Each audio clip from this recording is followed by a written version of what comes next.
Boa noite a todos os irmãos que já se encontram conosco aqui em mais um culto da Igreja Evangélica Congregacional de Soteco. O culto desta noite, como o de todas as sextas-feiras, é um culto de estudo bíblico.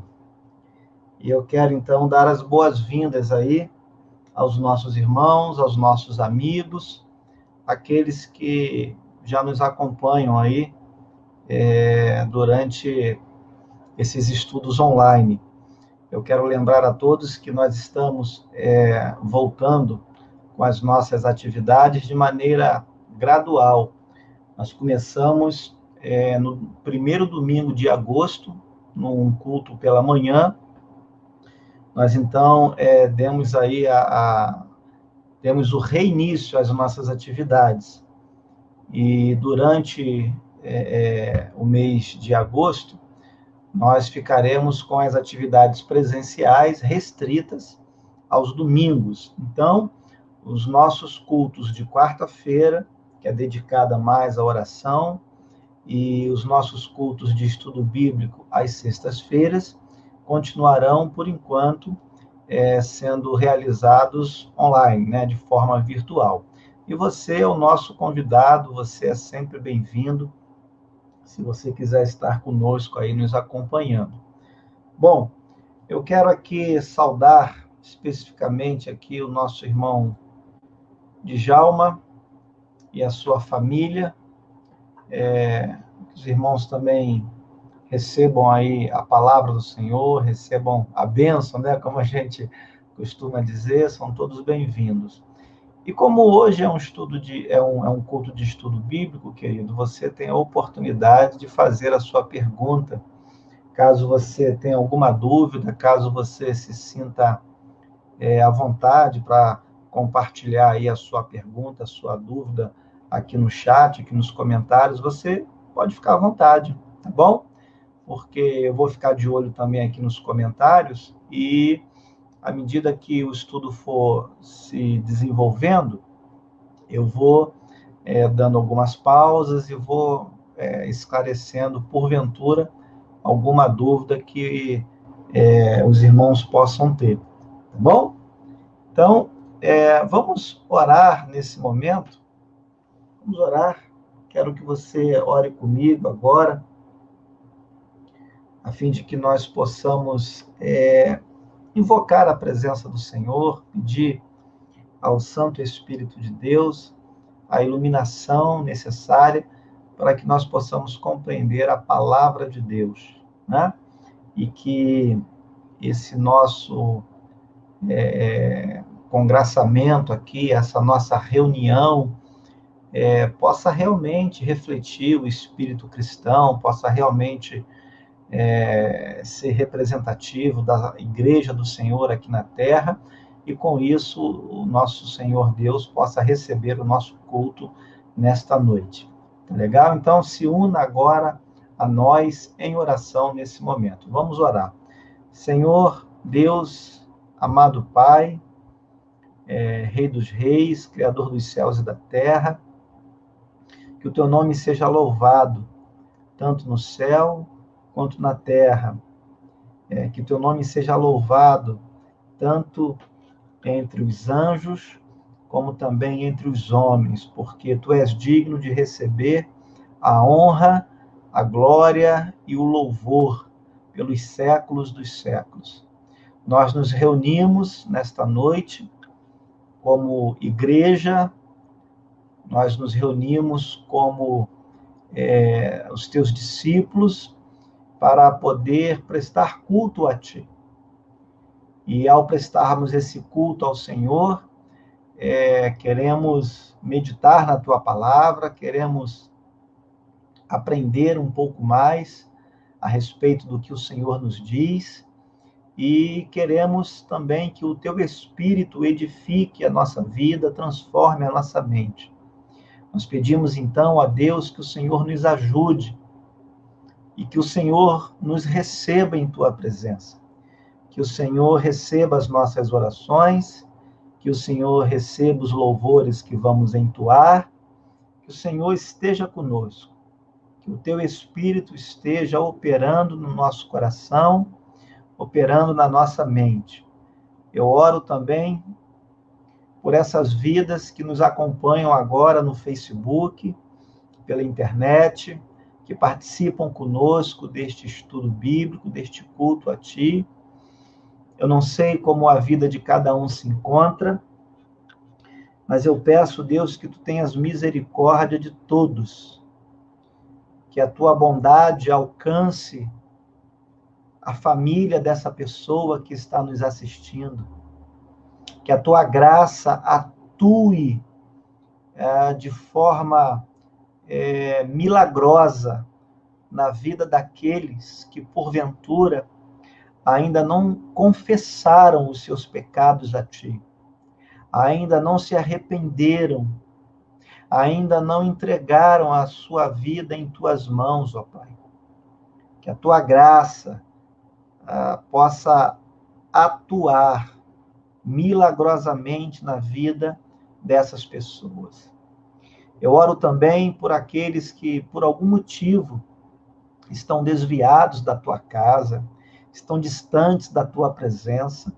Senhor, que a Tua palavra, nesta noite, alcance também essas pessoas. Que o Teu evangelho, que as boas novas da salvação, que a Tua misericórdia possa encontrar essa pessoa.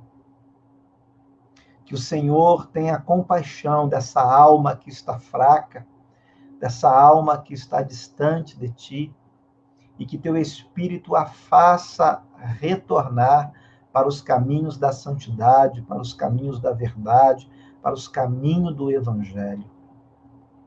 Onde quer que a Tua palavra chegue, que ela possa penetrar poderosamente nos corações de cada um que nos ouve agora. E ainda, Senhor, no coração daqueles que há de nos ouvir, porque nós sabemos que esta mensagem ficará gravada nas redes sociais da igreja. E é possível que mais tarde outras pessoas venham a ser tocadas pelo Senhor. É possível que outras pessoas sejam direcionadas a assistir este culto, a ouvir este estudo. E, ó Deus, que essas pessoas, então, possam também serem tocadas por Ti. Possam ser transformadas pelo poder da Tua palavra e pela atuação poderosa do Teu Espírito. Assim nós oramos, Deus, neste início de culto, te rendendo glórias, te rendendo louvores, confiando na Tua presença, confiando no Teu poder, na Tua justiça, na Tua graça. Louvado seja o Teu nome. Bendito é o Senhor, Deus Todo-Poderoso. Eu oro com a Tua igreja e que todos digam amém. Amém, queridos? Bom, eu quero convidar você, nesta hora, a fazer a primeira leitura bíblica desta noite, que está lá na carta do apóstolo Paulo aos Romanos. Então, vamos fazer essa leitura bíblica inicial. Aparece aí na sua tela a indicação do texto, Romanos capítulo 8, do versículo 26 ao versículo 30. Vamos lá? Vamos abrir as nossas Bíblias.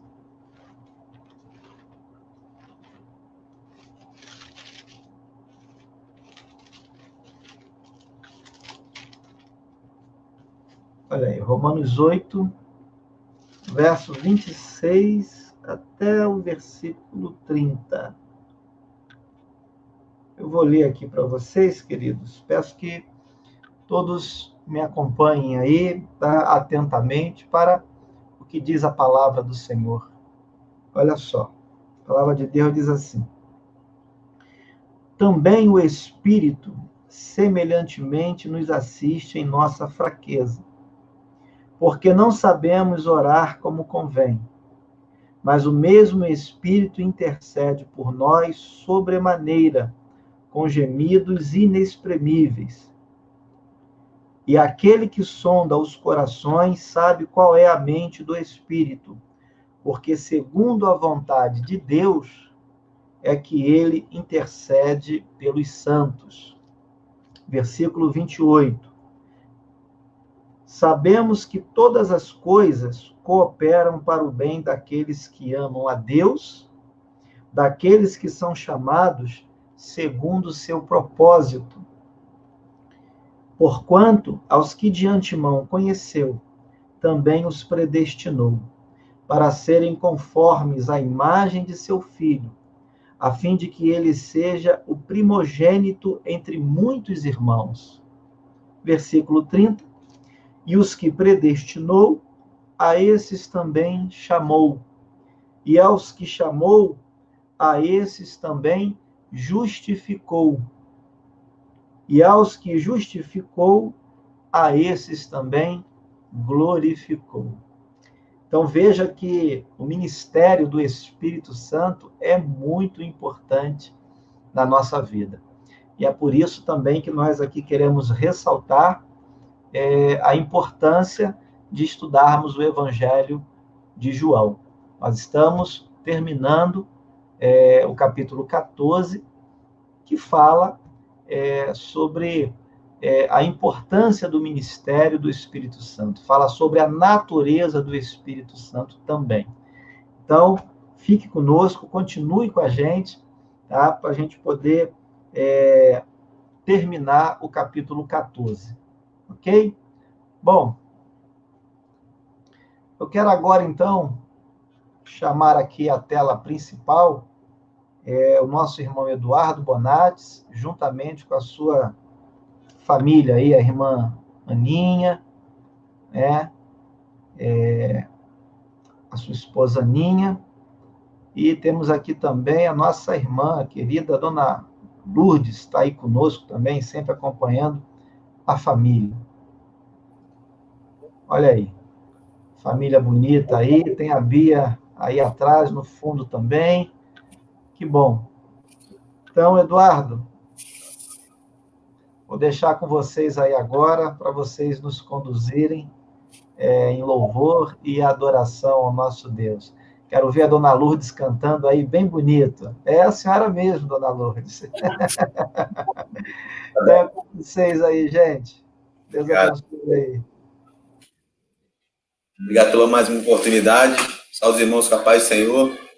E esse texto que o pastor leu aí, né, falando sobre o Espírito Santo, é justamente que nós escolhemos para poder estar louvando, primeiro que a gente está louvando o Senhor nesse momento. Espírito Santo, ore por mim, né? Que da Fernanda Brum, é o texto base, né? Esse texto aí é o base.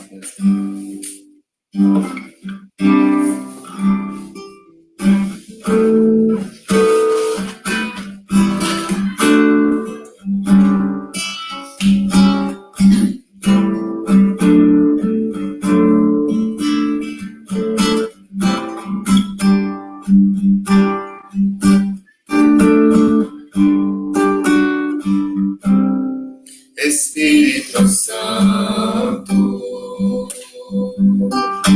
ore por mim, leve pra Deus tudo aquilo que eu preciso.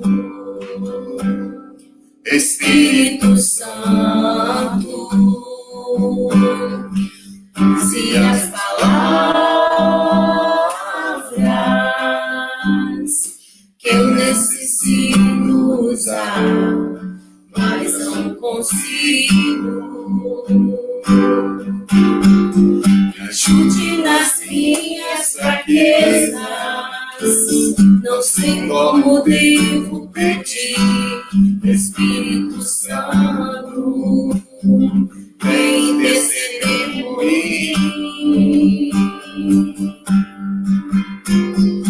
Todas as coisas cooperam pro bem daqueles que amam a ti. Espírito Santo, vem orar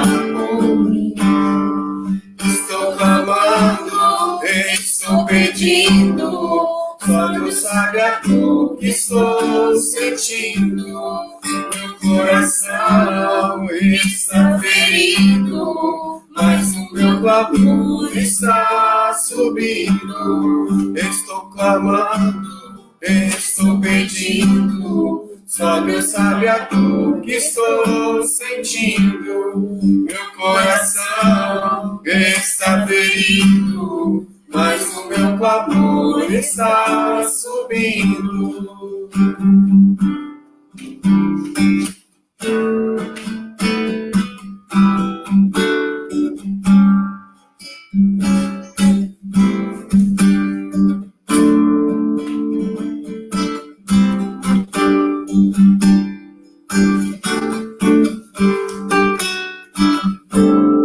Espírito Santo, ore comigo, leva pra Deus tudo aquilo que eu preciso. Espírito Santo, use as palavras que eu necessito usar, mas não consigo. Me ajude nas minhas fraquezas, não sei como devo pedir. Espírito Santo, vem interceder por mim. Todas as coisas cooperam pro bem daqueles que amam a ti. Espírito Santo, vem orar por mim. Estou clamando, estou pedindo. Só Deus sabe a dor que estou sentindo. Meu coração está ferido, mas o meu clamor está subindo. Estou clamando, estou pedindo. Só Deus sabe a dor que estou sentindo. Meu coração está ferido, mas o meu clamor está subindo.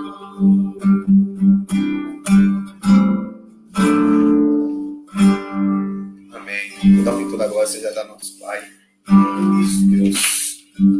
Outro hino é o Salmos Hinos 379. Quantas bênçãos, quantas de uma vez.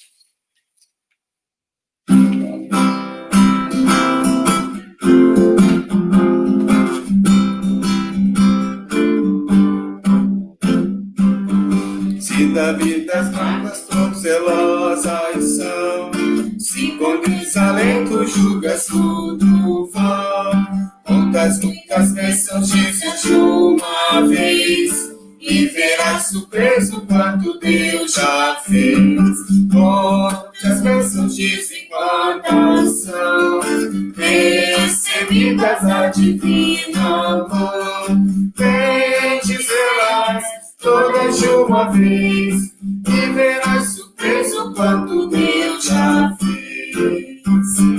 Em acaso mágoas que eu creio lhe dar, é pesada a cruz que tem de suportar. Quantas muitas bênçãos logo exultarás, e fortalecido dias passarás. Quantas bênçãos dizem quantas são, recebidas a divina mão. Vem dizê-las todas de uma vez, e verás surpreso quanto Deus já fez. Quando vires outros com seu ouro e bens, lembra que tesouros prometidos tens. Nunca os bens da terra poderão comprar a mansão celeste que vais habitar. Quantas bênçãos dizem quantas são, recebidas a divina mão. Vem dizê-las todas de uma vez, e verás surpreso quanto Deus já fez. Seja o meu convicto fraco forte aqui, não te desanimes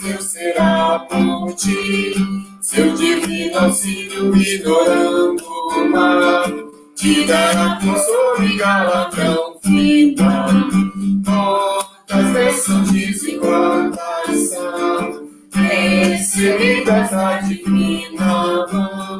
Vem dizê-las todas de uma vez e verás surpreso quanto Deus já fez. Quantas bênçãos dizem quantas são recebidas na divina mão.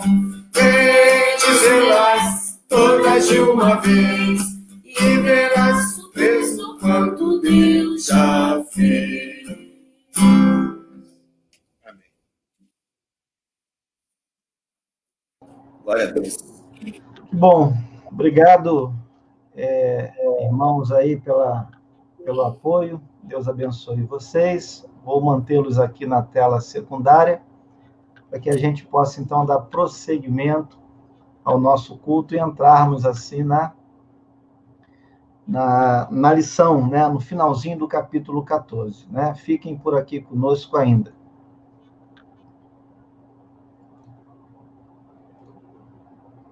Pronto. Ok. Bom, queridos, eu vou agora, nesse momento, pedir para que vocês abram a Bíblia no Evangelho de João, no capítulo 14, especificamente no versículo 22, tá bom? Posiciona a sua Bíblia aí, mantém a palavra de Deus aberta, porque nós vamos trabalhar esses versículos finais do capítulo 14, tá ok? E eu vou compartilhar com você a minha tela aqui, para que a gente possa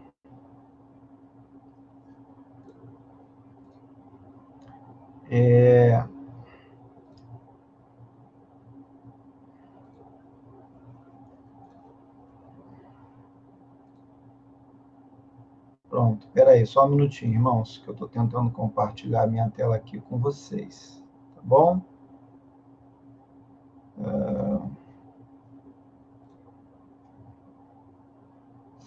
Olha aí.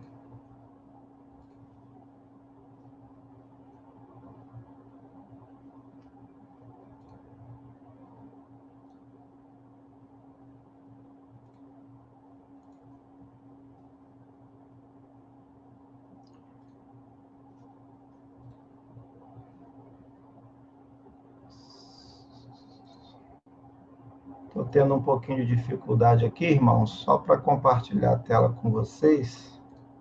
Vamos ver se eu consigo aqui. Agora sim. Agora foi.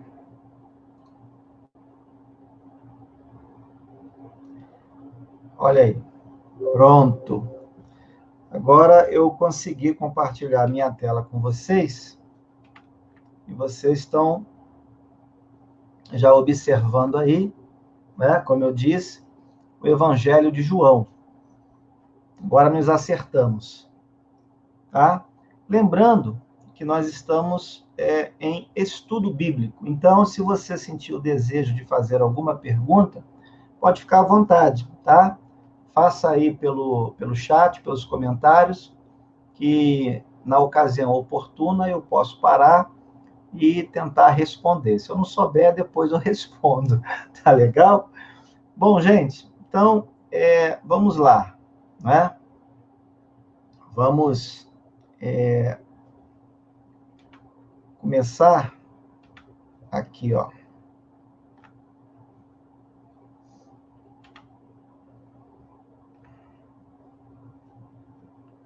Estou com dificuldade aqui, irmãos. Pronto. Ok. Tá? Vamos lá. Evangelho de João, então, para a gente começar. Olha aí. Nós temos falado, né, a cada semana a respeito do título dessa lição. Nós nunca podemos perder de vista que no capítulo 14, os discípulos de Jesus estão aflitos. por causa da iminente partida do Senhor Jesus Cristo. Qual é o nosso versículo-chave? João 14:6. O que diz? Eu sou o caminho, a verdade e a vida. Ninguém vem ao Pai senão por mim. Foram essas as palavras do Senhor Jesus Cristo. Então, ele é o caminho, ele é a verdade, ele é a vida. Não há como o homem ter acesso ao Pai sem o Filho.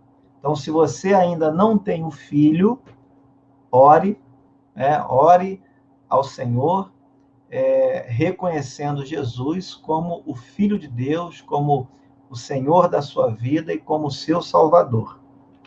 Bom, o alvo da nossa lição, em todas essas sextas-feiras que nós estamos estudando o capítulo 14, é justamente falar com um pouco mais de profundidade sobre o ministério do Espírito Santo. O Espírito Santo, que é a terceira pessoa da Trindade e que foi prometido pelo Senhor Jesus Cristo antes que ele viesse a ser sacrificado na cruz do Calvário e retornasse para junto do Pai, de onde ele veio, pois lá já estava desde a eternidade. Nós não temos a noção desse tempo, mas cremos porque as Escrituras dizem que o Senhor Jesus Cristo, ele é eterno, assim como Deus Pai e assim como Deus Espírito Santo, ok? Formando os três, um só Deus e sendo aí constituindo a Trindade Santa, as três pessoas da Trindade. Bom, na aula passada, só fazendo uma breve recapitulação, o que foi que nós estudamos aqui? Olha só, o que nós estudamos. O diácono Rafael está aqui conosco. Seja bem-vindo, Rafael, também. Na aula passada, olha só, nós falamos sobre a instrumentalidade dos discípulos na obra de Deus, com base em João 14, de 12 a 15. Nós vimos que, nos versículos anteriores, o Senhor Jesus Cristo encorajou os seus discípulos, dando a eles uma palavra de encorajamento para que pudessem continuar a realizar a obra de evangelização, para que pudessem continuar anunciando as boas novas da salvação. Nós vimos, ainda nesse ponto maior, um segundo desdobramento. Jesus prometeu que os seus discípulos fariam obras ainda maiores. E nós explicamos que essas obras maiores não é porque elas, ou os discípulos, eles, seriam mais capazes do que Jesus. Afinal de contas, Jesus é o mestre por excelência. Jesus é divino. Nós não somos divinos. Os apóstolos não são divinos. Eles foram instrumentos. Então, quando Jesus disse que eles fariam obras ainda maiores, nós explicamos que isso tem a ver com a extensão, com o alcance da obra da igreja, que permeia todo o mundo, toda a história da humanidade,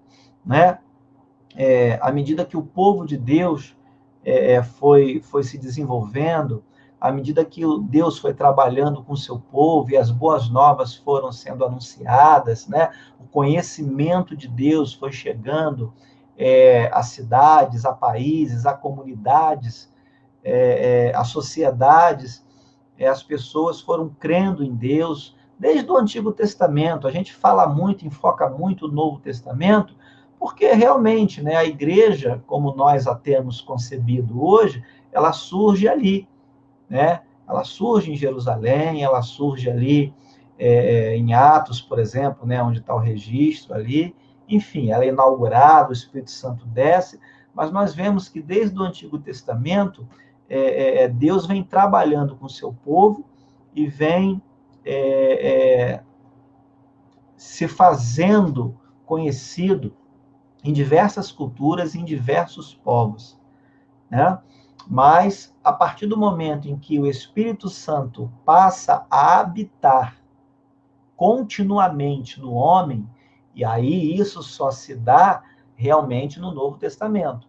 Isso realmente começa a partir de Atos capítulo 2. Em Atos capítulo 1, Jesus fez a promessa: e recebereis poder, né, e ser minhas testemunhas em Jerusalém, Judéia, Samaria e até os confins da terra.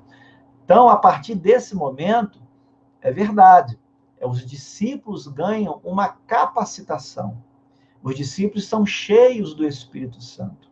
Então, os discípulos passam a ter os dons do Espírito. Então, eles começam a fazer a obra de Deus de uma forma exponencial. Então, é nesse sentido que Jesus está dizendo aos discípulos: olha, vocês farão obras ainda maiores. É assim que nós precisamos entender essa questão. O terceiro desdobramento é que Jesus indicou as condições. Vocês lembram? Fé, oração, obediência e pedir em nome de Jesus. Nós vimos isso na semana passada. O outro desdobramento que nós vimos ainda foi o auxílio do Espírito Santo na realização da obra de Deus. Jesus, ele não apenas tratou de consolar os seus discípulos, dizendo que eles não ficariam órfãos, mas o Senhor Jesus também tratou de revelar para a sua igreja, tratou de revelar para os seus discípulos detalhes sobre a natureza e sobre o papel do Espírito Santo nessa grande obra, né, na vida do homem, na vida da igreja. Então, por exemplo, Jesus falou que o Espírito Santo era um outro consolador, e nós comentamos que essa palavrinha outro, lá no original, lá no grego, quer dizer outro não completamente distinto, mas um outro semelhante, um outro igual em natureza. Então, se a natureza do Filho é divina, a natureza dessa outra pessoa, da terceira pessoa da Trindade, é igual à natureza do Filho, então o Espírito Santo, a terceira pessoa da Trindade, também é divina. Tá? Essa pessoa é divina. Essa natureza é divina. Por isso que nós cremos na divindade do Espírito Santo. Então, esse é mais um texto, essa é mais uma passagem que apoia a divindade do Espírito Santo. Bem, na aula de hoje, o que nós teremos na aula de hoje? Nós vamos ver, para encerrar o capítulo 14, o dilema de Judas. Vocês devem estar lembrados que nós vimos anteriormente o dilema de Tomé, nós vimos o dilema de Filipe, e agora, a partir do versículo 22, nós vamos ver o dilema de Judas. É bom que se diga já de início que esse Judas aqui citado não é o Judas Iscariotes, não é o Judas que traiu Jesus por 30 moedas de prata, tá bom? Mas nós vamos ver ainda qual foi a reação de Cristo, que nós estamos chamando aqui de sentença de Cristo. Como é que Cristo reagiu ao dilema de Judas? Como é que Cristo respondeu à dúvida de Judas, ao questionamento, né, do seu discípulo? Então, nós vamos ver tudo isso a partir de agora. Olha lá. Então, eu peço para que você abra, ou melhor, você já está com a sua Bíblia aberta aí, né? Os que estão chegando agora podem fazer isso. Quero dar a paz do Senhor aí também para o nosso irmão Clóvis, né, que está aqui também no Facebook, aqui nos acompanhando, dando boa noite aos demais. Então, para você que está chegando agora, deixa a sua Bíblia aberta aí no capítulo 14, versículo 22. Queridos, nós vamos fazer essa leitura do versículo 22 ao versículo 26. E aí a gente vai comentar esses versos. Então, acompanhem comigo aí na sua Bíblia. Olha só o que a palavra de Deus diz. Vejamos. Disse-lhe Judas, não o Iscariotes, De onde procede, Senhor, que estás para manifestar-te a nós e não ao mundo? Olha a pergunta de Judas. Aí no versículo 23, Jesus vai responder da seguinte maneira: se alguém me ama, guardará a minha palavra, e meu Pai o amará, e viremos para ele e faremos nele morada. Quem não me ama, não guarda as minhas palavras, e a palavra que estáis ouvindo não é minha, mas do Pai, que me enviou. Isto vos tenho dito, estando ainda convosco, mas o Consolador, o Espírito Santo, a quem o Pai enviará em meu nome, esse vos ensinará todas as coisas, e vos fará lembrar de tudo o que vos tenho dito. Até aqui, por enquanto, queridos. Bom, no versículo 22, nós observamos, então, o dilema de Judas. Como eu disse, esse Judas não é o Judas Iscariotes. Dentre os discípulos, não havia só o Judas Iscariotes. Eu quero que você abra a sua Bíblia, e se você puder, faça essa anotação, para você saber depois responder a essa dúvida, se alguém tiver e quiser tirar contigo. Eu quero que você abra a sua Bíblia em Lucas capítulo 6, versículo 16. Dá um pulinho lá comigo, para você entender essa questão aí dos dois Judas. Olha aí. Abriu? Judas 6, versículo 16. O que está escrito aí? Olha lá. Judas, filho de Tiago. Olha o restante do versículo. E Judas Iscariotes, que se tornou traidor. Então está provado aqui para você que não havia apenas um Judas. Talvez o mais conhecido, pelo que fez, seja o Iscariotes. Mas, voltando aqui para João 14, versículo 22, este aqui não é o Iscariotes, tá bom? Então, vejamos, esse discípulo do Senhor Jesus apresentou uma angústia, apresentou uma dúvida, uma questão, e ele fez uma pergunta para o Senhor Jesus. Ele disse assim: de onde procede, Senhor, que estás para manifestar-te a nós e não ao mundo? Né? Então, em outras palavras, Judas queria saber por que Jesus haveria de se manifestar apenas a um grupo de pessoas e não a todas as pessoas. Essa era a questão. Essa era a dúvida de Judas. Você já parou para se perguntar também? E o que significa, na verdade, aqui, ó, a manifestação de Jesus? Como é que nós podemos compreender, dentro desse contexto, né, dentro desse contexto de diálogo de Jesus com seus discípulos, a respeito da sua morte, a respeito da partida dele, a respeito da vinda do Espírito Santo, de uma outra pessoa que também é Deus? Como é que nós podemos compreender tudo isso? Bom, eu quero que você se concentre agora na resposta de Jesus Cristo.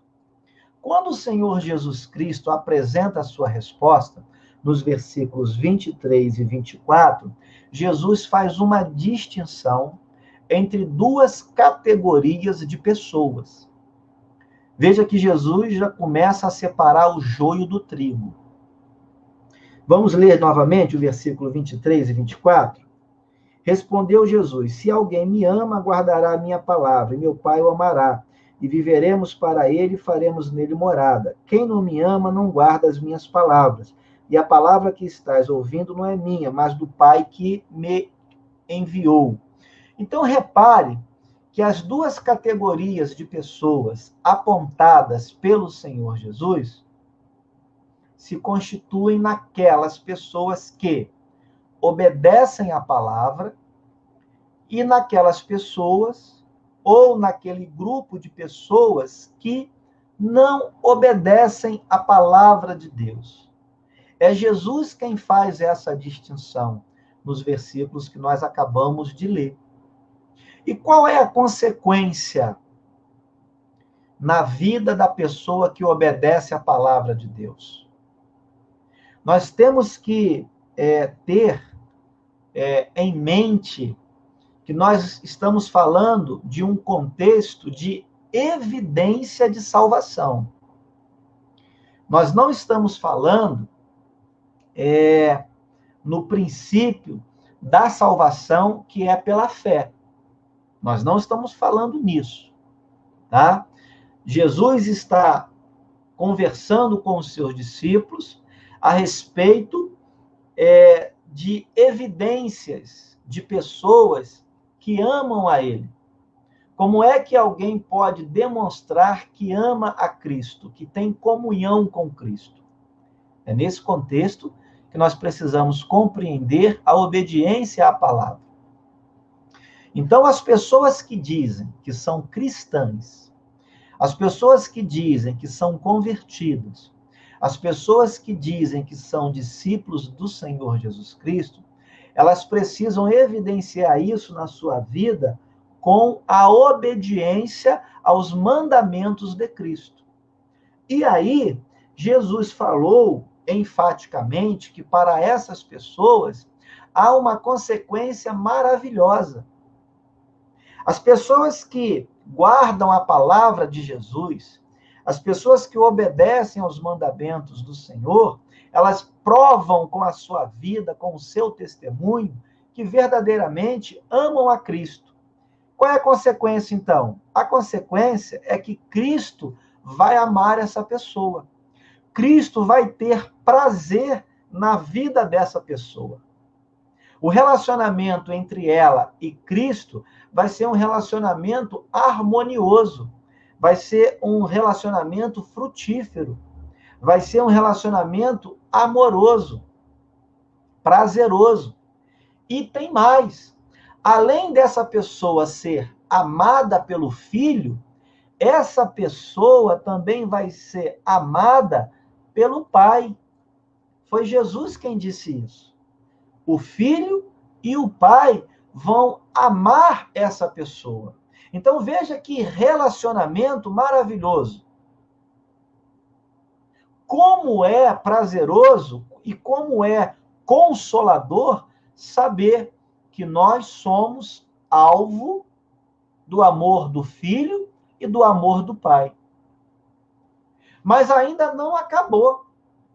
O benefício de se obedecer à palavra de Deus não para por aí.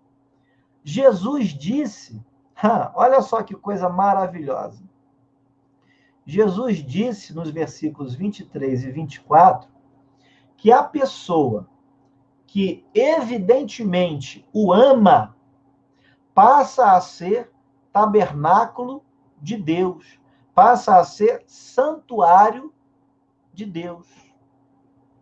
Então, o nosso corpo, esse corpo que nós temos, passa a ser habitado pela divindade, passa a ser habitado pela Trindade.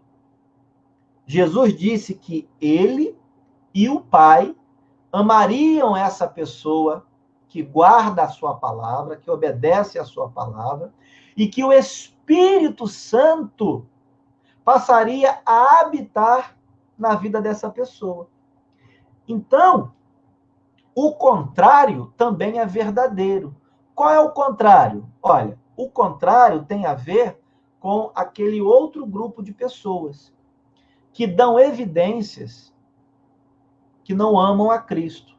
Pastor, como é que as pessoas dão evidência que não amam a Cristo? Quando elas se mantêm em desobediência à palavra. Pastor, mas isso não é muito forte? Isso não é muito contundente? É muito forte e é muito contundente, mas é o que está escrito na palavra do Senhor. Então, Jesus está dizendo, que as pessoas que não guardam a palavra dele são pessoas que não o amam. Ora, se essas pessoas não amam a Cristo, Cristo está dizendo o seguinte: olha, eu também não amo essas pessoas.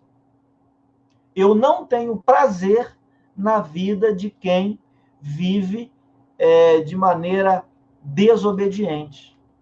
Eu não tenho prazer na vida dessa pessoa. E Jesus fala mais. Meu Pai, né, o Deus Pai, também não tem prazer na vida dessa pessoa. E Jesus vai mais profundo ainda. É forte, é contundente mesmo. Jesus vai dizer que o Espírito Santo não habita neles. E o Espírito Santo aí sendo o representante da divindade. O Espírito Santo sendo representante da Trindade. Olha que coisa perigosa. Então veja que risco essas pessoas estão correndo de viverem a sua vida em desobediência à palavra de Deus, consequentemente, não sendo o alvo do amor do Filho, não sendo o alvo do amor do Pai, e, em última instância, não sendo habitados pelo Espírito Santo de Deus.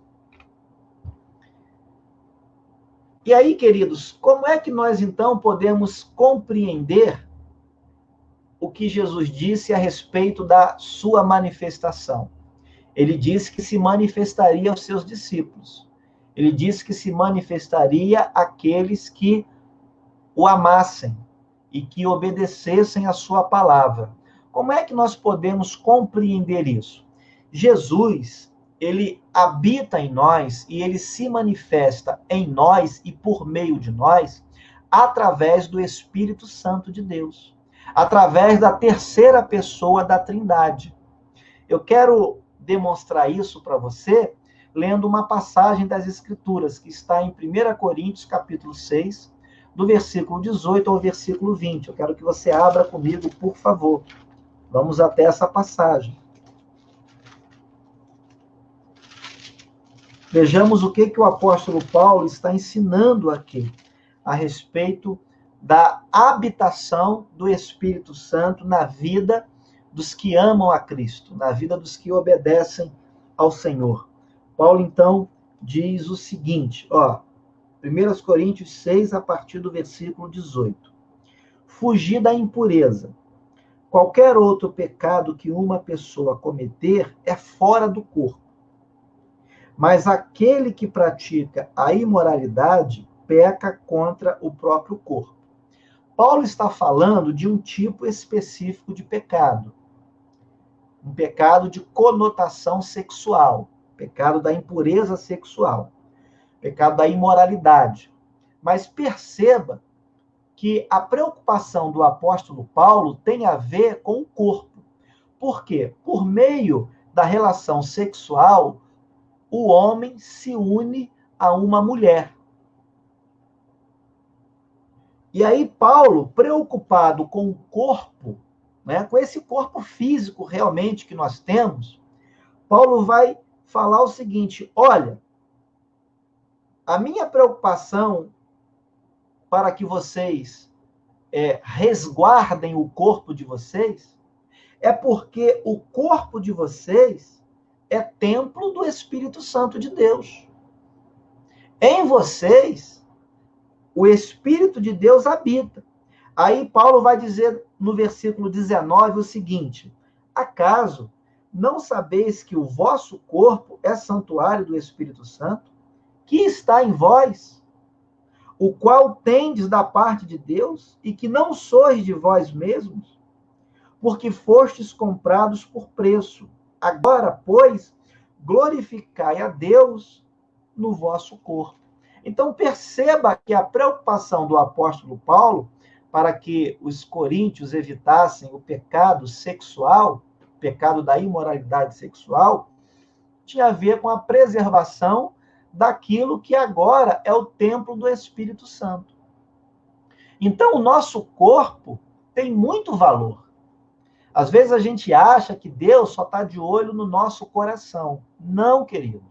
Deus não está de olho só no nosso coração. Então, aquilo que você faz com o seu corpo, a utilidade que você dá ao seu corpo, tem muita importância para Deus. Nós precisamos honrar a Deus com o nosso corpo. Aquilo que vem sobre o nosso corpo, aquilo que é introduzido no nosso corpo, aquilo que marca o nosso corpo, aquilo que nós ingerimos, né? Então, isso tem importância para Deus também. O nosso corpo, afinal de contas, é templo do Espírito Santo. Tá legal? E aí, eu faço a seguinte pergunta para você. Como anda a sua obediência ao que Deus diz? Você pode ser considerado uma pessoa obediente ou você pode ser considerado uma pessoa desobediente? Eu quero levar você a 1 Samuel, capítulo 15, versículo 22. Abra sua Bíblia comigo, por favor. Vamos lá em 1 Samuel. Olha aí. Enquanto você abre, eu quero dar aqui a paz do Senhor à nossa irmã Maria Catrim, que também está acompanhando o estudo bíblico. Deus te abençoe, Maria. Seja bem-vindo ao nosso meio. 1 Samuel, capítulo 15, versículo 22. Olha o que o profeta Samuel falou para o rei Saul. Veja a contundência desse alerta. Samuel chamou a atenção de Saul da seguinte maneira. Verso 22 do capítulo 15. Tem, porventura, o Senhor tanto prazer em holocaustos e sacrifícios, quanto em que se obedeça a sua palavra? Eis que o obedecer é melhor do que o sacrificar, e o atender melhor do que a gordura de carneiros. Então, queridos, de nada adianta se você é uma pessoa que gosta de fazer determinadas ofertas, determinados sacrifícios, achando que o Senhor vai se agradar de você se você tentar impressioná-lo. Não, Deus não vai se agradar de você se você tentar fazer isso. Deus vai se agradar de você se você obedecer ao que ele diz na sua palavra. E aí, nós sabemos que, lamentavelmente, no meio de uma grande multidão, e a igreja pode ser considerada também, né, uma aglomeração de pessoas, uma multidão de pessoas, nós sabemos que no meio de várias pessoas, existem aquelas pessoas que são obedientes e aquelas que são desobedientes. Pessoas desobedientes na igreja são pessoas que não gostam muito de obedecer o que está escrito na palavra de Deus, e essas pessoas dão trabalho. Essas pessoas causam dificuldade à igreja. Essas pessoas causam dificuldade para o bom testemunho do evangelho. Essas pessoas causam dificuldade para o serviço da igreja, para o exercício da missão da igreja. E aí, como é que a igreja deve lidar com essas pessoas? Você já parou para pensar nisso? Eu quero trazer aqui para vocês, eu quero compartilhar com vocês instruções que não são minhas, mas que são fruto das minhas leituras, são frutos da minha pesquisa. Eu tive dando uma olhada no site da Fiel, e eu quero recomendar a vocês aqui o site da Fiel, tá? E eu quero colocar aqui para você, até mesmo para fazer justiça, para fazer, para exaltar aqui, né, o pastor que escreveu e compartilhou conosco essas lições. Eu quero deixar aqui para você, a indicação do artigo que ele escreveu, 8 passos para lidar com pessoas difíceis, e também quero deixar indicado o site, para, se você quiser ler o artigo na íntegra, e se instruir da melhor forma possível, então fica aí a minha indicação. Bom, esse pastor já é um senhor, é um pastor já experiente. O nome dele é Ken Stlende. Stlende é um nome muito difícil de se pronunciar. Eu não sou bom em inglês, então eu tenho dificuldade, os irmãos me perdoem. Mas esse pastor, ele conta uma experiência do ministério pastoral dele, que foi o primeiro ministério dele, a primeira igreja que ele pastoreou. Ele teve que lidar com esse tipo de gente, com pessoas difíceis e com pessoas desobedientes, pessoas que desobedeciam ao que estava escrito na palavra de Deus. E aí, ele vai dizer o seguinte, olha, eu vou resumir aqui, eu estou com um artigo na mão, impresso aqui, esse pastor vai dizer o seguinte, olha, em outras palavras, pessoas difíceis ou pessoas desobedientes são aquelas que divergem da missão da igreja, da missão que foi reservada à igreja, da missão que foi confiada aos discípulos. Essas pessoas têm uma ideia diferente do que realmente é uma igreja. E ele vai dizer, em outro parágrafo, que pessoas assim, com essa característica, são pessoas que tendem a ter uma perspectiva até conservadora em alguns sentidos, mas elas têm uma conduta liberal, uma concepção teológica liberal com relação à fé e com relação ao ministério, ao serviço cristão, à vida cristã, ao testemunho cristão. Esse pastor vai apontar ainda como uma característica de pessoas que são difíceis e que são desobedientes ao que o Evangelho diz. Ele vai dizer que uma outra característica dessas pessoas é a tentativa de transformar a igreja em um clube social formal. E ele vai dizer que a igreja se transforma num clube social formal quando essas pessoas que são difíceis, que são desobedientes, que têm uma concepção divergente da real natureza e da real missão da igreja, essas pessoas, então, elas tentam proteger e admitir no meio pessoas que não são evidentemente cristãs. Olha só. Então, as pessoas que são desobedientes e que são difíceis, elas tentam dar guarida a outras pessoas que não são cristãs e que são igualmente desobedientes. E que não são membros da igreja, mas porque elas querem transformar a igreja num clube social. E aí o pastor, então, ele passa a apresentar algumas lições importantes de como a igreja pode lidar com pessoas difíceis, com pessoas desobedientes. Ele listou aqui, de acordo com o título do próprio artigo, 8 passos. Eu vou resumir e vou citar brevemente apenas 5 passos. O primeiro passo que ele listou aqui, que esse pastor aqui listou, foi a oração.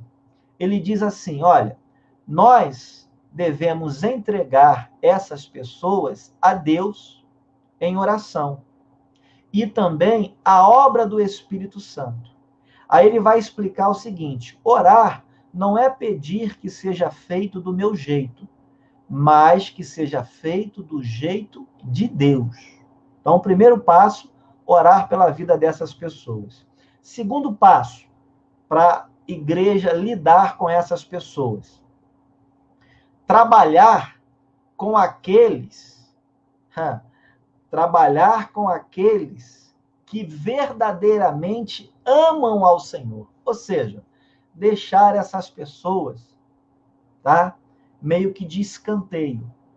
Porque são pessoas rebeldes, são pessoas difíceis, são pessoas que muitas vezes trazem confusão. Então, esse pastor está dizendo que a igreja deve valorizar e buscar aqueles que evidentemente amam o Senhor e amam a sua palavra, amam a verdade das Escrituras e já deram provas de que estão comprometidos com o bem-estar da igreja. Esse pastor está estimulando a pegar essas pessoas e discipular, encorajar essas pessoas, para que elas se envolvam na obra do Senhor e deixar de lado aquelas que já deram evidência de que não querem nada com as verdades das Escrituras. Terceiro passo, o pastor diz assim: pregue a Bíblia graciosa e redentivamente.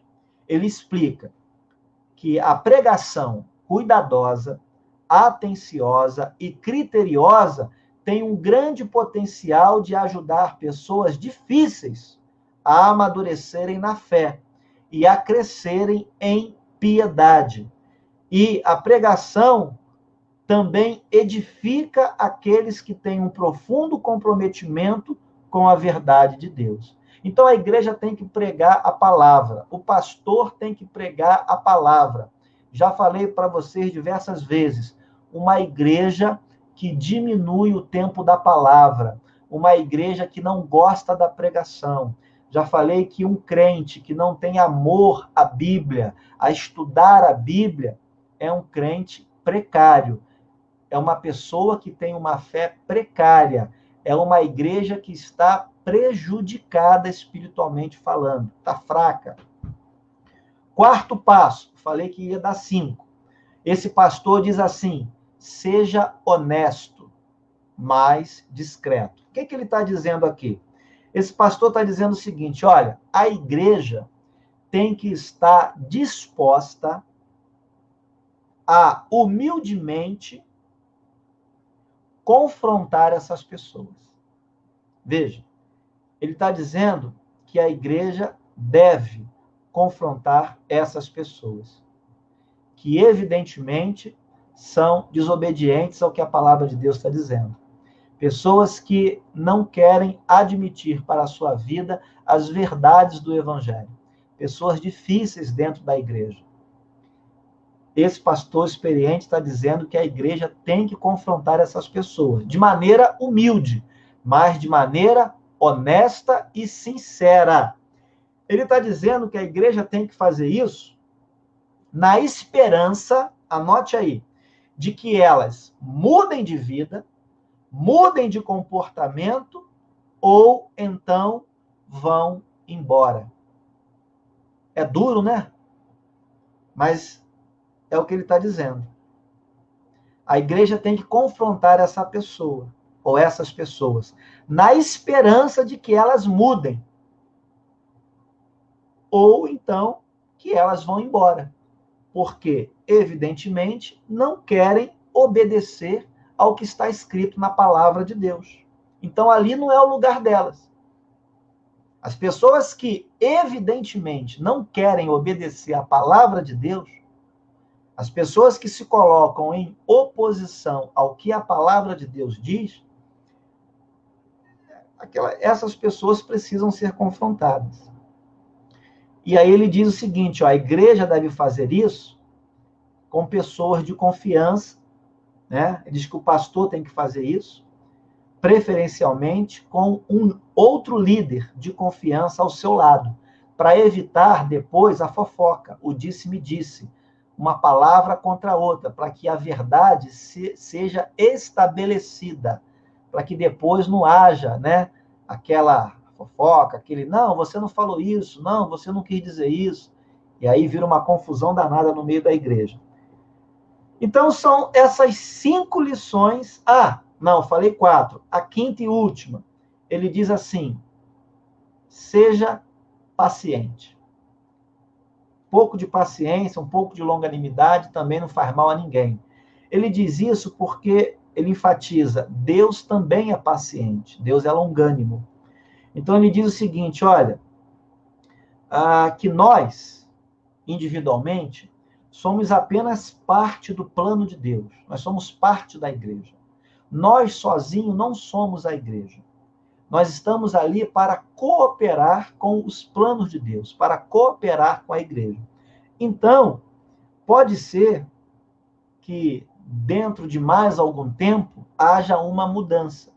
Então, ele pede para que também haja paciência. A igreja nem sempre reage imediatamente. Muitas vezes, um pastor ou uma liderança, um ministério pastoral, leva tempo para mudar a concepção da igreja, para mudar, né, a passada, a caminhada da igreja. Então, ele pede também um pouco de paciência. E ele diz aqui que, muitas vezes, o pastor nem vai colher aquilo que ele mesmo está plantando, aquilo mesmo que ele está ensinando. Ele diz assim, olha, uma pessoa planta, outra pessoa rega, mas é Deus quem dá o crescimento. Então, algumas mudanças, alguns pastores não vão ver, não vão enxergar na igreja e nem vão ver, nem vão enxergar em uma pessoa especificamente. Pode ser que lá na frente, mais tarde, com o passar do tempo, as pessoas mudam, as pessoas mudem, a igreja mude, né? Pode ser que outro pastor que venha suceder o anterior colha uma igreja mais madura, crentes mais maduros. Então, ele dá essas dicas aqui no seu artigo. Ok? Bom, voltando aqui então, queridos, e avançando um pouquinho, olha só. A manifestação da divindade ainda. Veja, vamos olhar agora para o versículo 26. O que nós vemos no versículo 26? Vamos voltar lá para João 14. Volte comigo aí na sua Bíblia, João 14. Bacana, eu vi aqui que a diaconisa Kellen compartilhou também aqui, ó, o link aqui no Facebook. Bacana, depois vocês acessem aí, tá? Gostaria que vocês acessassem esse artigo, não é muito grande e vale a pena ler. O Ministério Fiel, para quem já conhece, né? Eu nem preciso falar mais nada, mas para quem não conhece o Ministério Fiel, olha, é um site de apoio às igrejas, aos crentes, é um site muito sério, reúne ali pastores muito sérios, então vale a pena a gente ler o que é postado, o que é publicado ali no Ministério Fiel. Obrigado aí, Kelly, pela sua colaboração. Bom, voltando então aqui para João 14, agora no versículo 26, o que a gente lê? Mas o Consolador, o Espírito Santo, a quem o Pai enviará em meu nome, esse vos ensinará todas as coisas e vos fará lembrar de tudo o que vos tenho dito. Olha só, Jesus, no versículo 26, ele está mais uma vez reforçando a promessa da vinda do Espírito Santo. Jesus está fazendo isso por quê? Nós não podemos perder de vista. Os discípulos estão aflitos, eles estão com o coração quase que saindo pela boca. O coração está pulando de dentro deles. Eles estão angustiados com a partida de Jesus. E Jesus, então, trata de acalentar os seus discípulos.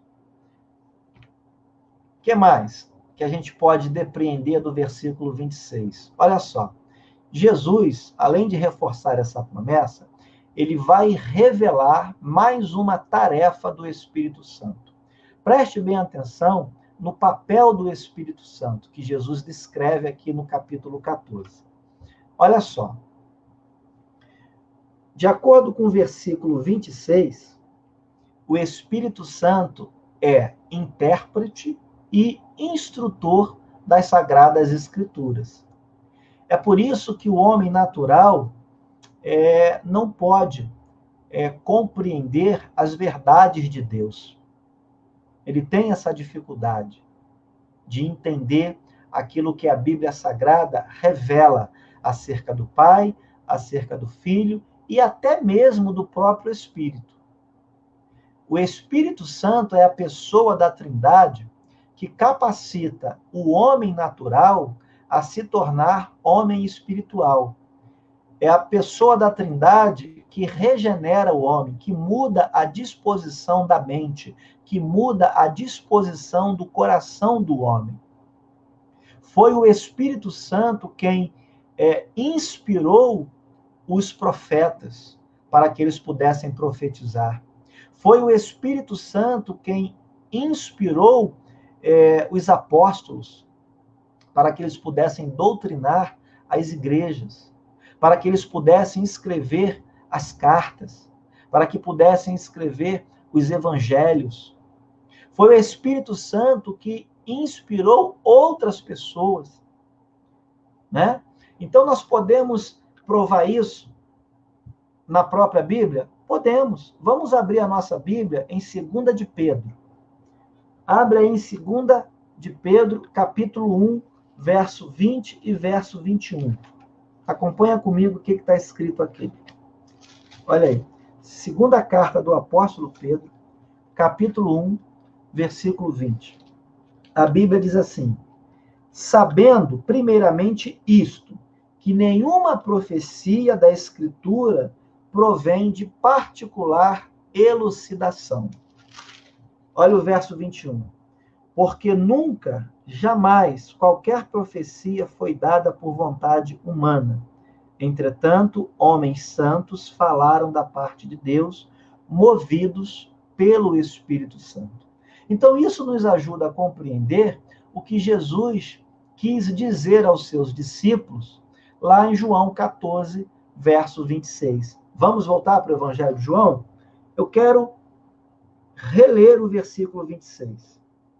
Mas o Consolador, o Espírito Santo, a quem o Pai enviará em meu nome, esse vos ensinará todas as coisas e vos fará lembrar de tudo o que vos tenho dito. Percebe a importância do Espírito Santo?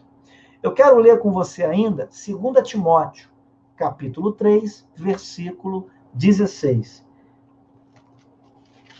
Vamos até a segunda carta que Paulo escreveu a Timóteo. Olha aí.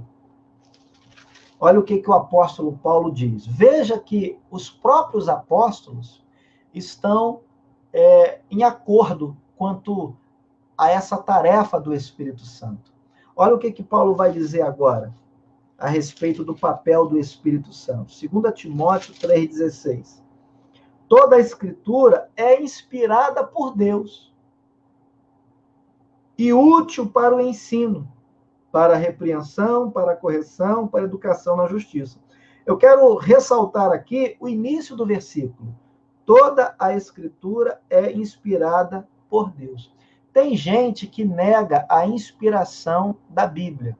Tem gente que acha que a Bíblia é simplesmente um livro épico, que conta os feitos heróicos, os feitos históricos de um povo, da saga de um povo, do povo hebreu, do povo de Deus, e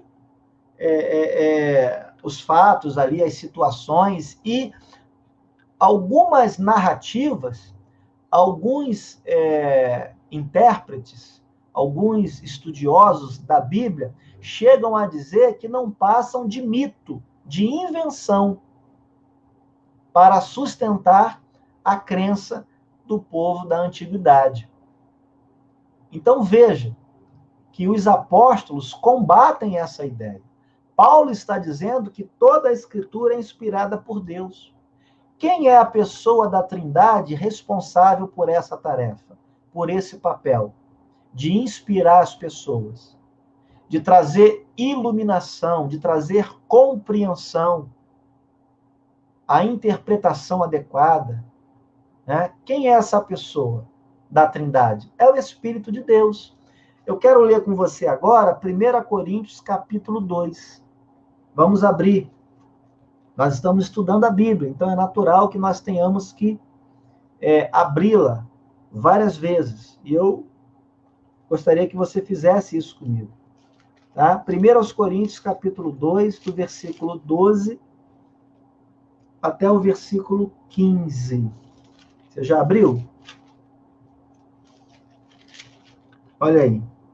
Olha o que o apóstolo Paulo vai dizer, agora com outras palavras. Ele vai dizer assim no versículo 12. Ora, nós não temos recebido o Espírito do mundo, e sim o Espírito que vem de Deus, para que conheçamos o que por Deus nos foi dado gratuitamente. Versículo 13. Disto também falamos, não em palavras ensinadas pela sabedoria humana, mas ensinadas pelo Espírito. Foi o Espírito Santo de Deus quem revelou o Evangelho a Paulo.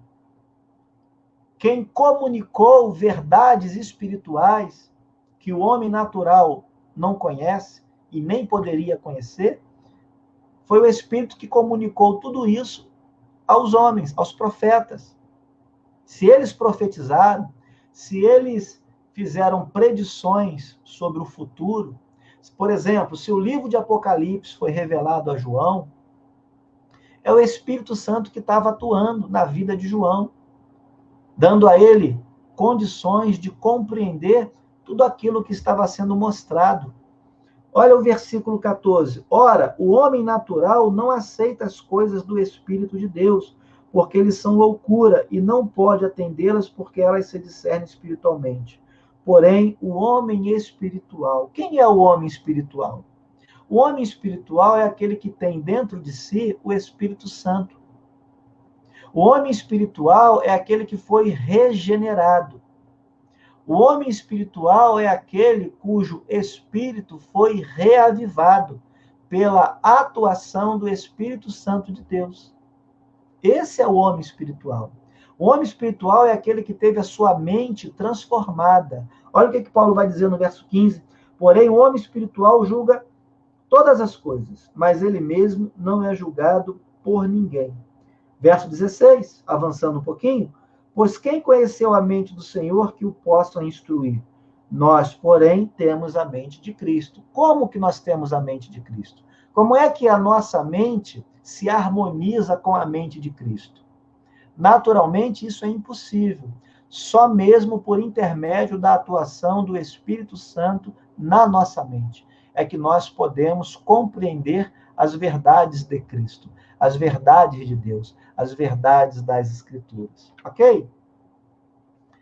E para terminar, queridos, vamos agora abordar o versículo 27. Esse é o nosso último slide. Nós já estamos caminhando para o final, mas eu quero pontuar 3 coisas ainda com vocês. Vamos voltar lá em João 14, por favor. Vamos voltar lá, João 14. Até aqui alguma pergunta, querido? Deixa eu dar uma olhadinha aqui nos comentários, só para ver se há alguma pergunta, alguma coisa por aqui até esse momento. Enquanto isso, a gente toma uma água, refresca a garganta. Bom, pelo que eu estou vendo aqui, até agora, nenhuma pergunta, nenhuma dúvida. Como eu disse a vocês, né, na semana passada, eu vou, depois desse estudo, aplicar, então, aqui a prova, para todos os que estão participando aqui. É prova online, né? Tem que responder na hora aqui, no chat aqui, para todo mundo ver a resposta aqui. Brincadeira, pessoal. Bom, mas já que não tem pergunta, então vamos voltar. Pronto. Olha só, pessoal, do verso 27 ao 31. Vamos acompanhar brevemente essa leitura. São poucos versículos. Jesus disse o seguinte: deixo-vos a paz, a minha paz vos dou. Não vou lá dou como a dá o mundo. Não se turbe o vosso coração, nem se atemorize. Ouvistes que eu vos disse: vou e volto para junto de vós. Se me amasseis, alegrar-vos ieis de que eu vá para o Pai, pois o Pai é maior do que eu. Disse-vos agora, antes que aconteça, para que, quando acontecer, vós creiais. Já não falarei muito convosco, porque aí vem o príncipe do mundo. O príncipe do mundo aqui é o diabo, é Satanás. E ele nada tem em mim. Contudo, assim procedo, para que o mundo saiba que eu amo o Pai e que faço como o Pai me ordenou.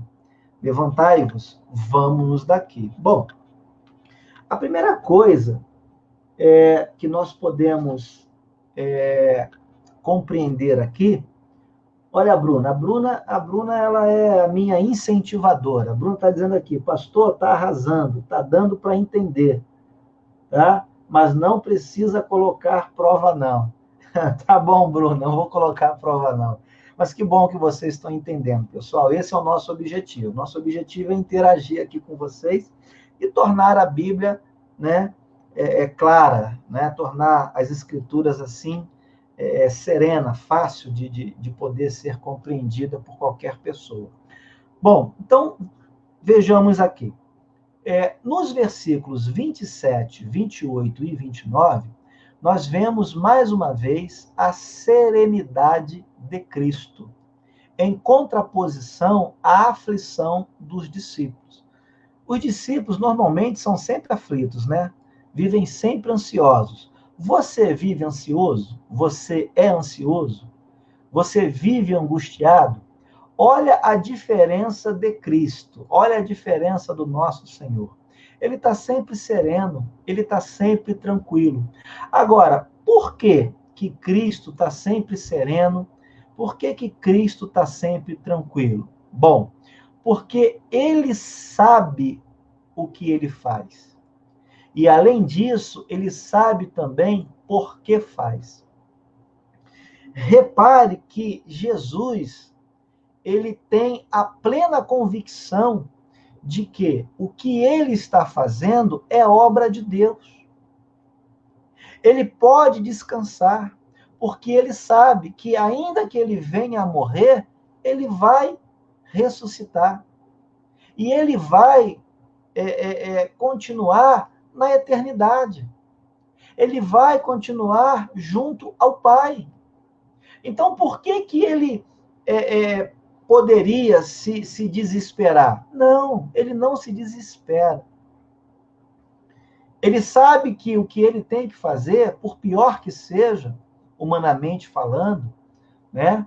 Por mais dolorido que seja, e Jesus, quando se angustia lá no Getsêmani, é bom a gente esclarecer isso, ele não se angustia necessariamente por causa da morte física em si. Ele se angustia pela experiência única e pontual de se distanciar do Pai, coisa que na eternidade, antes da encarnação dele, isso nunca tinha acontecido. E por que que Jesus, pontualmente, ele se distancia do Pai? Tanto é que ele diz o seguinte, Eli, Eli, lama sabachthani, quer dizer o quê? Deus meu, por que me abandonaste? Porque naquele momento, Jesus estava carregando sobre si os nossos pecados. E Deus não tem pacto com o pecado. Então, por alguns instantes que nós não sabemos determinar, foge à nossa compreensão, né? É algo metafísico, a gente não consegue delimitar, mas por algum momento na história do universo, né? O Pai se distanciou do Filho. Então, esse experimento foi que trouxe angústia ao Filho, e não a obediência em si, não o ato da morte. Jesus nunca desistiu de morrer por mim e de morrer por você. Tem gente que prega isso, que Jesus pagou um alto preço, que ele fez algo que nós não merecíamos, que ele poderia ter desistido. As pessoas começam a inventar uma coisa, mas Jesus sabia exatamente o que estava fazendo e por que estava fazendo. Jesus estava fazendo tudo aquilo em obediência ao Pai. Assim como a igreja tem que ser obediente ao cabeça da igreja, que é Cristo, assim como a igreja tem que obedecer ao que está na palavra de Deus, Jesus foi quem nos deu o maior exemplo, obedecendo à vontade do Pai. E é por isso que ele pode ter serenidade. Eu quero abrir com você a palavra de Deus em 2 Timóteo, capítulo 1, versículo 12. Olha aí, 2 Timóteo, capítulo 1, versículo 12. Olha o que o apóstolo Paulo vai dizer. E por isso, estou sofrendo estas coisas. Todavia, não me envergonho, porque sei em quem tenho crido e estou certo de que ele é poderoso para guardar o meu depósito até aquele dia. Você tem medo da morte? Tem ou não? Tem gente que tem medo da morte. Tem crente que tem medo, que tem pavor da morte. Queridos, nós não devemos ter medo da morte. Jesus mesmo foi quem falou, olha, vocês devem temer não o homem, mas vocês devem temer aquele que pode lançar a alma de vocês no inferno. Então, assim, tem crente que vive ansioso, tem crente que vive em pânico, tem crente que vive desesperado. Qualquer notícia que passa na televisão, o crente parece igual avestruz. Já viu? Bota a cabeça, se enterra e se bobear não sai mais de lá. Nós não devemos ter esse pavor, esse pânico, né? Nós não devemos viver dessa maneira. Você sabe quem você tem crido? Se você sabe, então por que você se desespera? Por que você se angustia? Não viva dessa maneira. Creia no teu Salvador. Avançando então para o segundo ponto, eu disse que eram 3. Quero que você perceba agora o versículo 30. O que Jesus disse?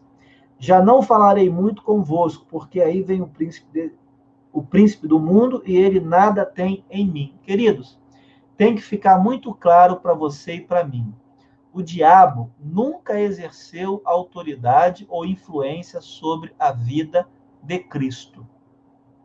A morte de Cristo não foi uma armadilha do diabo.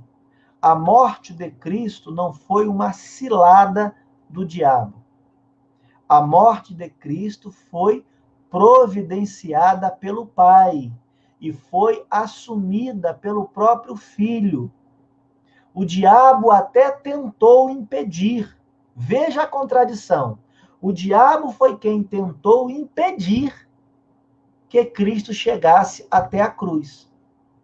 Quando aquele malfeitor manda Cristo descer da cruz, salvar a si próprio, aquele malfeitor estava sendo instrumento do diabo ali. Porque se Cristo descesse daquela cruz, se Cristo rejeitasse aquela cruz, ele estaria sendo desobediente ao Pai. E aquilo seria, então, um prato cheio para o diabo acusá-lo. Só que Jesus, ele obedeceu até o fim. Então, nunca diga, nunca pregue, nunca pense que o diabo foi quem tramou a morte de Jesus. Não, o diabo não tramou a morte de Jesus nunca. Quem tramou tudo isso foi o Pai. Foi o Pai que planejou o plano da salvação, o plano da redenção. E foi o Filho quem assumiu, quem admitiu. E por fim, o sacrifício de Jesus foi aceito por ele em amor e obediência ao Pai. Olha o versículo 31. Olha o versículo 31. Contudo, assim procedo para que o mundo saiba que eu amo o Pai e que faço como o Pai me ordenou. Levantai-vos, vamos daqui.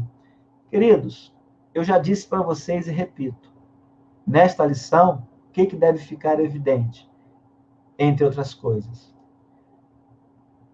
O Pai provou o Deus Pai provou o seu amor por nós quando ele enviou o Filho para morrer no nosso lugar. João 3,16. Evidência do amor do Pai. O Filho provou o seu amor por nós e também o seu amor pelo Pai ao aceitar morrer. Então veja que o Filho está obedecendo ao Pai. A obediência é sinônimo de amor.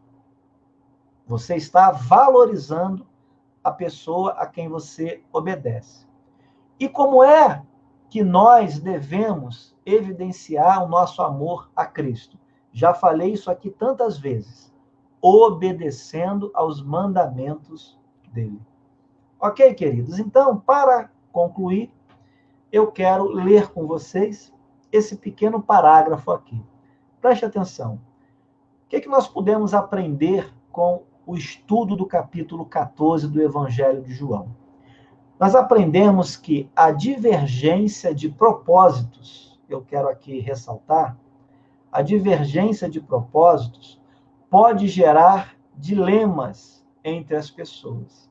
Mas nós também vimos que as palavras de Cristo e o auxílio do Espírito Santo são suficientes para transformar corações aflitos em corações alegres e dispostos a servir a Deus, independentemente das circunstâncias.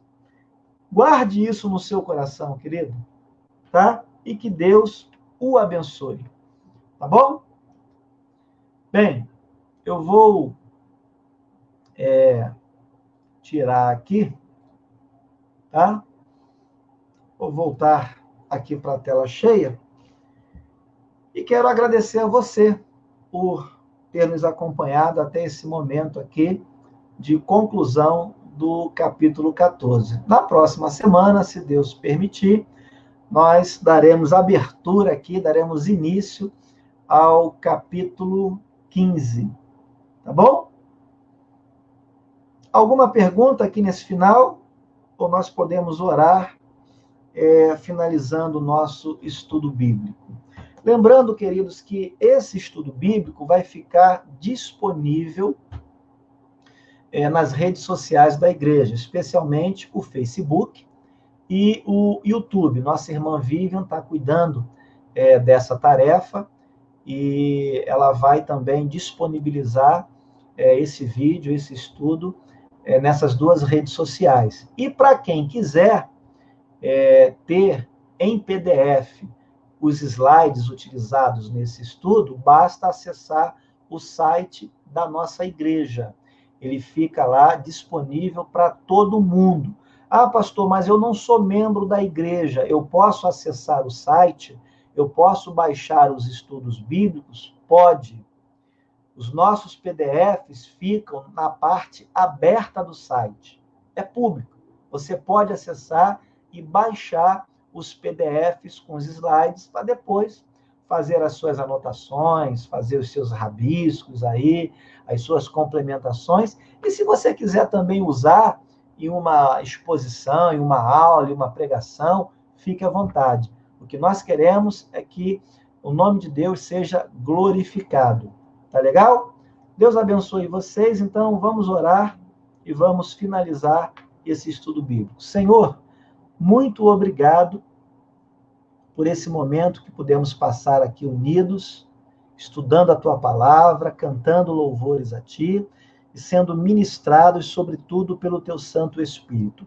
Eu peço mais uma vez que a Tua palavra transforme vidas, que a Tua palavra gere arrependimento, gere conversão, e que Teu Espírito complete, ó Deus, a obra da salvação na vida de todos aqueles a quem o Senhor tem chamado e há de chamar ainda nesta vida. Nós oramos, Pai, em nome de Cristo. Amém. Deus abençoe, queridos. Tchau.